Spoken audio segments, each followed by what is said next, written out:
এটাই ভাবছি।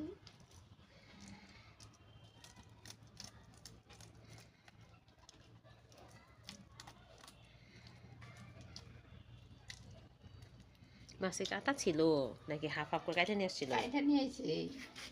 তা নইলে আবার এত হনে এত তাড়াতাড়ি।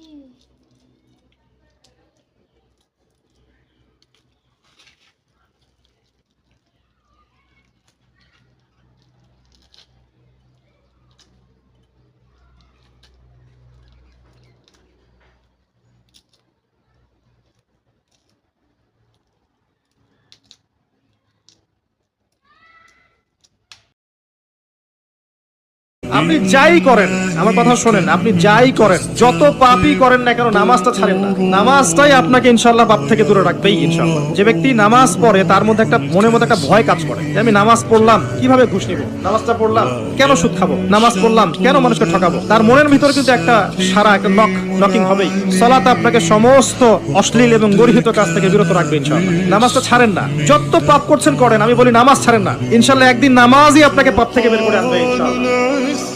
শয়তান আপনাকে হতাশ করতে চাইবে, শয়তান আপনাকে হতাশ করতে চাইবে যে তুই তো গার্লফ্রেন্ডের সাথে কথা বললি, রাতের বেলা পর্ন দেখলি, তুই তো ফ্রি মিক্সিং এ আছিস, তুই মাদক দ্রব্য খাচ্ছিস, তুই কাজে ফাঁকি মারিস, তুই ট্যাক্স আদায় করিস নাই, তুই কি করছিস, তুই আমার নামাজ পড়বি না। শয়তান আপনাকে বোঝাবে কিন্তু নামাজ তো আমার সময় পায় না, আমি তো অনেক পাপী মানুষ, এই ধোকায় পা দিবেন না। আপনি নামাজ কন্টিনিউ করতে থাকেন, ইনশাআল্লাহ আল্লাহ পাক আপনাকে পাপ থেকে বের করে আনবে। ওই নামাজটা যদি ছেড়ে দেন তাহলে আর কোনো হাতিয়ার বাকি থাকবে না।